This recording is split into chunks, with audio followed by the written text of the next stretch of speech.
Project Stealth Fighter was MicroProse's most ambitious and most realistic game way back in 1987, coming from a company that prided itself on accuracy and realism already. During the time of the game's release, there was heavy speculation surrounding a missing aircraft in the United States Air Force's numbering system, the F-19. Project Stealth Fighter was later renamed F-19 Stealth Fighter and was remade in 1988 for the 16-bit systems with improved graphics. Just one look at the operations manual will convince you that this is more than just a game. Its 120 pages will tell you everything there is to know about flying the F-19 Stealth Fighter, and a whole lot more. Of course, I'll link this in the description of the video. I suppose you really needed to be a serious simulation gamer to play this and have plenty of time on your hands to learn all of the controls, with the original being supplied with a keyboard overlay. Essential, considering there were more than 30 control buttons. Yep, this was some seriously heavy shit for the young gamer, which I was back then, but of course, I persevered. We all did back in the 80s.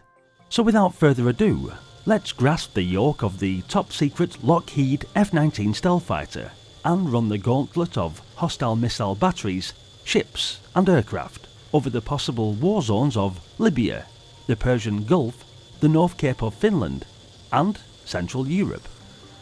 All the gauges and instruments associated with flight are present, but the most important information, notably airspeed, heading and altitude, are displayed on a heads-up display projected onto a transparent plate inside the front of the canopy. This allows you to keep an eye on the action and target bombs, missiles and cannon without having to look away to check the flight statistics. Photo reconnaissance missions are common in Cold War. Limited war often involves strikes against economic targets like oil terminals. In conventional war, anything goes. Typically, strike missions are to destroy SAM missile batteries and their radar controllers, bomb HQ bunkers and airfields, and put missile ships out of action. Air-to-air missions involve shooting down a variety of aircraft, from transporters carrying important military personnel to MiG fighters. You obviously need to take the right weapons for the job. The F-19 has 4 weapon bays, and you have enough space to take something along for those unexpected encounters. There is a vast array of weaponry to choose from, and the manual devotes a large section to this subject.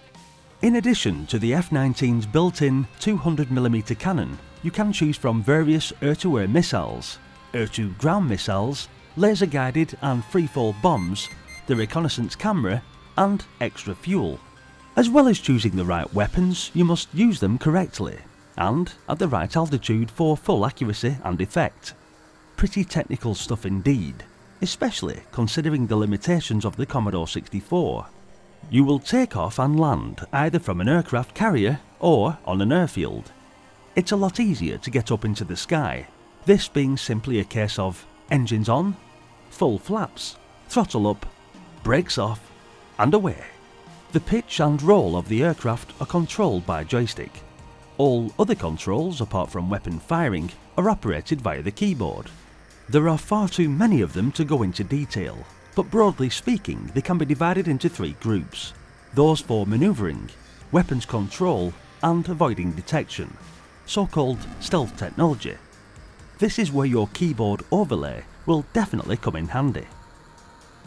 Generally, as long as you achieve the mission objective, you will be looked upon favourably by your superiors and your buddies in the officers club. Even if you come back without several $1 million worth of airplane, they don't seem to mind. Successful missions end with a raucous celebration, but failure is a much lonelier affair. Dirty looks in the locker room, and a solitary Jack Daniels in the bar. The concentration required to actually fly the stealth and the feeling that you're really flying a mission only helps sustain the involvement. Yet, considering the simulator's complexity, it's surprisingly easy to get into.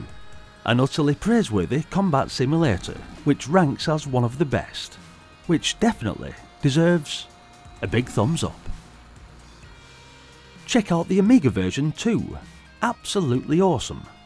Same game, but with more bells and whistles, and an obvious graphical hole.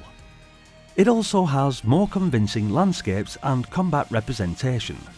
But that's not to take anything away from the Commodore 64 version, which is superb in its own right too. Thanks for watching guys. What did you think of Project Stealth? Hit the like button if you enjoyed the video, and do be sure to share your experiences in the comment section. As always, a massive thank you for your continued support, but if you're new to the channel, then remember to hit subscribe, as this will ensure you're notified of any new videos, and we can keep that nostalgia train rolling. Hopefully, I'll see you all in the next video. Until then, bye for now.